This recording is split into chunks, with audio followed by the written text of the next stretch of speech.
श्रीमद् भगवद गीता अध्याय 2 श्लोक 16।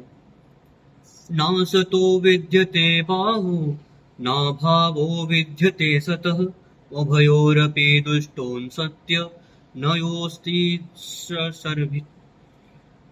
तत्वदर्शियों ने यह निष्कर्ष निकाला है कि असत भौतिक शरीर का कोई अस्थिर स्थायित्व नहीं है, किंतु सत यानी कि आत्मा अपरिवर्तनीय रहता है। उन्होंने इन दोनों की प्रकृति के अध्ययन द्वारा यह निष्कर्ष निकाला है। तात्पर्य, परिवर्तनशील शरीर का कोई स्थायित्व नहीं है।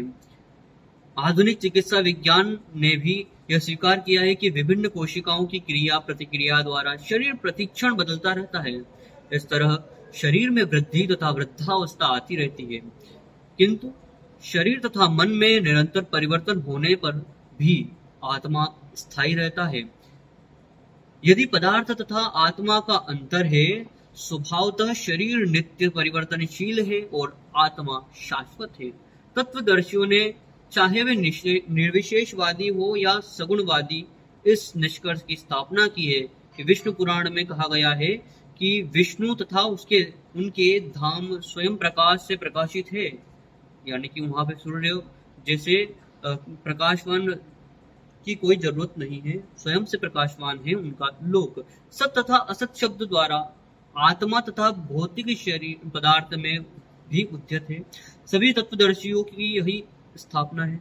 यही से भगवान द्वारा अज्ञान से मोहग्रस्त जीवों को उपदेश देने का शुभारंभ होता है। अज्ञान को हटाने के लिए आराधक और आराध्य के बीच पुनः शाश्वत संबंध स्थापित करना होता है और फिर अंश रूप जीवों तथा श्री भगवान के अंतर को समझना होता है। कोई भी व्यक्ति आत्मा के अध्ययन द्वारा परमेश्वर के स्वभाव को समझ सकता है। आत्मा तथा परमात्मा का अंतर अंश तथा पूर्ण के अंतर के रूप में है। वेदांत सूत्र तथा श्रीमद् भागवत में श्री परमेश्वर को समस्त उद्भावों यानी कि प्रकाश का मूल माना गया है। ऐसे उद्भावों का अनुभव परा तथा अपरा प्राकृतिक क्रमों द्वारा किया जाता है। जीव का संबंध परा प्रकृति से है, जैसा कि 7वें अध्याय से स्पष्ट होगा आगे।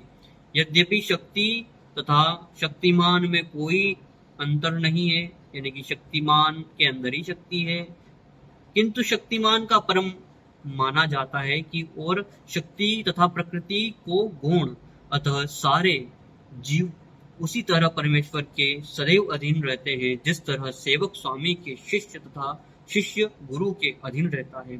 अज्ञान अवस्था में ऐसे स्पष्ट ज्ञान को समझ पाना असंभव है। अतः ऐसे अज्ञान को दूर करने के लिए सदा सर्वदा के लिए जीवों को प्रबुद्ध करने हेतु भगवान भगवद गीता का उपदेश देते हैं। इति श्रीमद् भगवद गीता सुपनिषत्सु ब्रह्म विद्यायो शास्त्रे श्री कृष्ण अर्जुन संवादे अध्याय 2 श्लोक 16 समाप्त। बांके बिहारी लाल की जय।